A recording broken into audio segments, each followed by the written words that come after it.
Fatigue and recovery. There are many different activities in sport which include fatigue. Fatigue is known as a feeling of a lack of energy and a loss of motivation coming from exercise. It can be noticed such as when playing football for a long period of time. You may feel like you don't have enough energy to sprint after a through ball is played to you, or enough energy to kick the ball properly. And in football, especially when it's nearing the end of the game, performers may lack motivation to carry on as they're fatigued. Depending on the level of fatigue, it may impact how you feel. For example, if the exercise is maximal and very strenuous, requiring a large amount of energy and motivation, this may lead to the performer becoming more fatigued quicker, such as a Wingate test compared to, say, playing a whole game of football. There are different factors that cause fatigue, especially the energy system that is being used and is required throughout the exercise.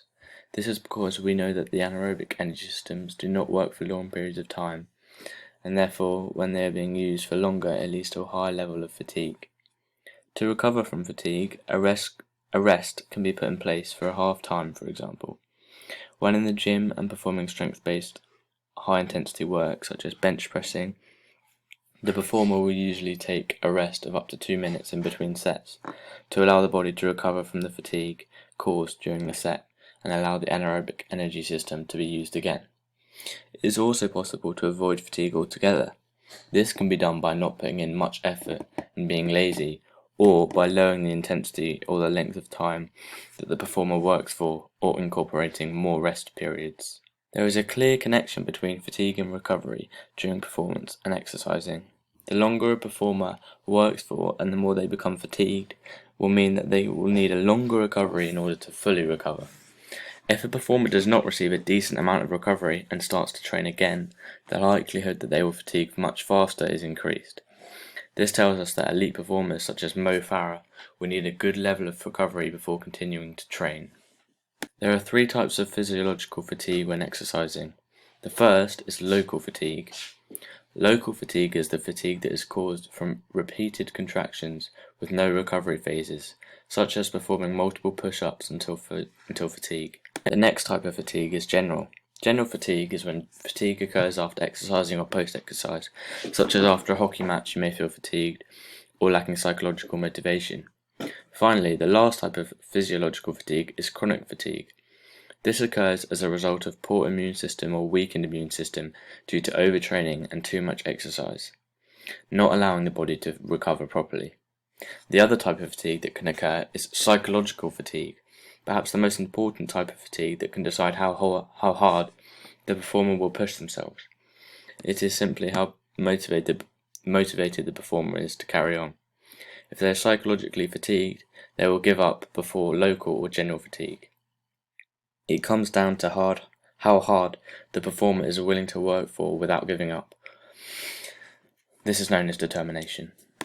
There are different ways in which fatigue can be determined in sporting scenarios. The first, in which is not being able to keep up with the pace and intensity set by the demands of the exercise.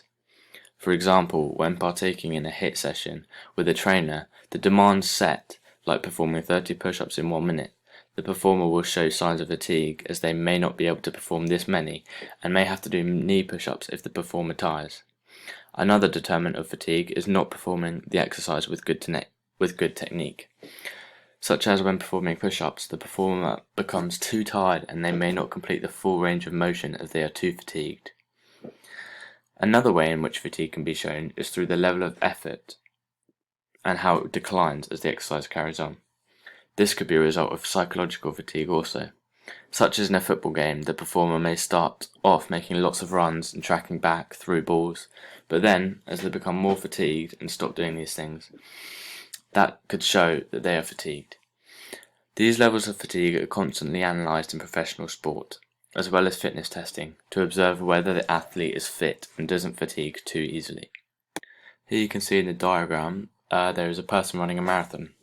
You can see at the start of the marathon, the performer is working at a steady pace of around a 7-minute mile for up to 20 miles of the marathon. However, you can see that the fatigue starts to kick in around 21 miles, which is indicated by the large fluctuation in the graph, moving rapidly upwards to around 8 minutes 50 seconds a mile.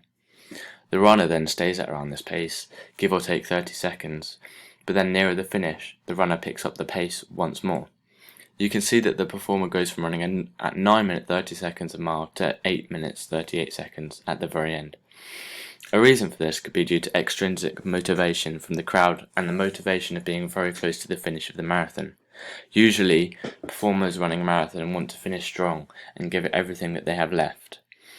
Therefore, this marathon plotted on a graph shows us that the run induces fatigue usually further into the marathon, at around 20 miles, for this performer. Maximal intensity and ATP PC system. High intensity exercises such as powerlifting requires a large amount of energy and therefore uses the anaerobic energy system, more specifically the ATP PC energy system. As we know from the previous assignment, the ATP PC store provides ATP energy that can be used for 10 seconds. However, in sports such as weightlifting, there are sets whereby the time under the tension of the muscles can be increased to around 20 seconds. Therefore, this type of exercise causes fatigue as there is ATP depletion. This means that the ATP has been used and the body struggles to carry on exercising. The ATP is used for very high intensity fast exercise that produces a large amount of power, which is specifically great for strength athletes and powerlifters. To provide the ATP used during this short time frame, phosphocreatine is split to provide the energy to stick the P back onto the ADP, creating ATP. Therefore, once powerlifters, for example, are coming towards the end of their set, it becomes much harder as fatigue is kicking in, as the muscles aren't supposed to work for that long at such a high intensity, and therefore they have to work much harder and may come to psychological fatigue, forcing themselves to stop as they cannot continue to exercise through the pain. Therefore, if PC is depleted, it is very tough to be able to work in a short burst anaerobically, as there is no ATP being made. This has an effect on athletic performance, as it means they cannot work for long periods of time anaerobically, as they will fatigue due to having a lack of energy. Thus, for 100-meter sprinters, they will start to become fatigued near the end and may slow down as there has been an ATP depletion, or the lactic acid may start to kick in around this time, forcing them to slow down.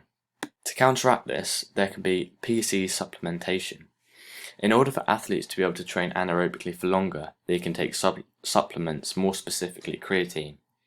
Creatine allows the muscles to produce more energy anaerobically, as there is another source to help stick the P back onto ADP to create ATP, meaning that the athlete can work for slightly longer. This is important for athletes who are powerlifters.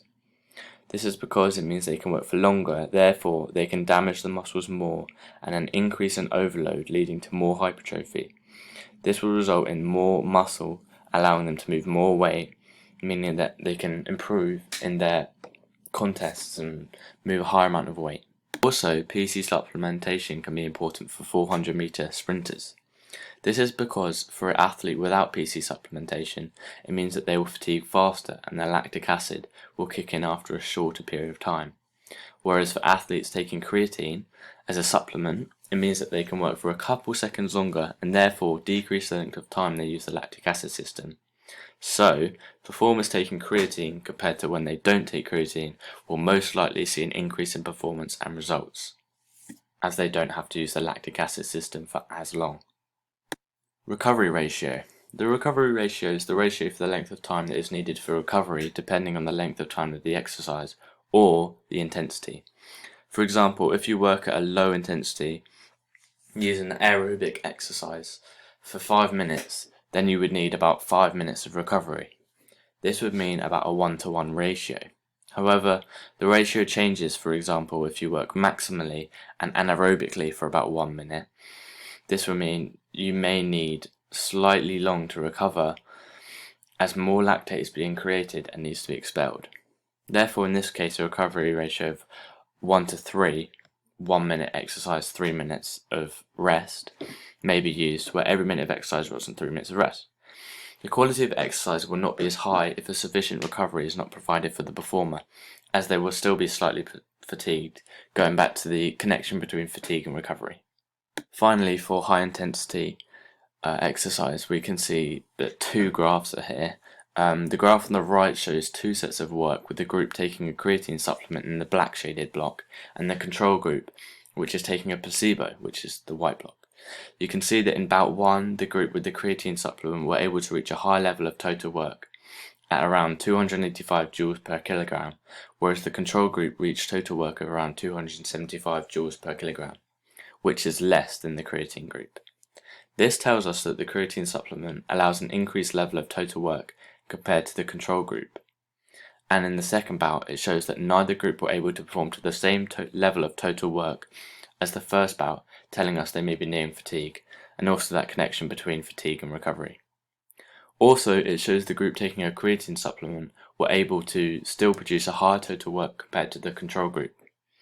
Overall, this may mean that the creatine supplement can help performers to produce a greater total work, and this can be beneficial for athletes, specifically bodybuilders or weightlifters, or 400-meter sprinters. The figure on the left shows repeated maximal bouts and the ATP turnover over a duration of time up to 1 minute. The first graph shows within the first 6 seconds the main energy system producing the ATP turnover is the ATP PC store and anaerobic glycolysis system. The PC system producing about 6 ATP, the anaerobic glycolytic store about 6 ATP, and the aerobic system around 2 ATP. However, as the length of time increases over the exercise, you can see that the dominant energy system creating a turnover in ATP changes. At about 15 seconds, the anaerobic glycolysis energy system is the most dominant, creating an ATP turnover of about 6 ATP. This is because the PC store is depleted, as we've talked about before, and now the body starts to break down glycogen in the body for energy. The PC energy system has been depleted and starts to produce a turnover of ATP at around 1 ATP, compared to the aerobic system, which starts to increase its ATP turnover to around 3 ATP. However, the aerobic system becomes dominant by 15 to 30 seconds and has 4 ATP turnover. This shows that during maximal bouts, the energy system changes depending on the length of time and the level of ATP needed by the intensity of the exercise. In the next graph over, you can see that during it shows a maximal bouts completed again after the first graph. It shows that ATP turnover does not reach as high as the previous maximal bout. It reached 11 ATP compared to 14.5 ATP turnover in the previous bout. The PC store has replenished by this point and provides most of the ATP turnover within the first 6 seconds. However, it then becomes depleted after this, and the main energy system is then the aerobic system for the rest of the maximal bout. The lactic acid system does not really kick in at all in the second round of maximal exercise.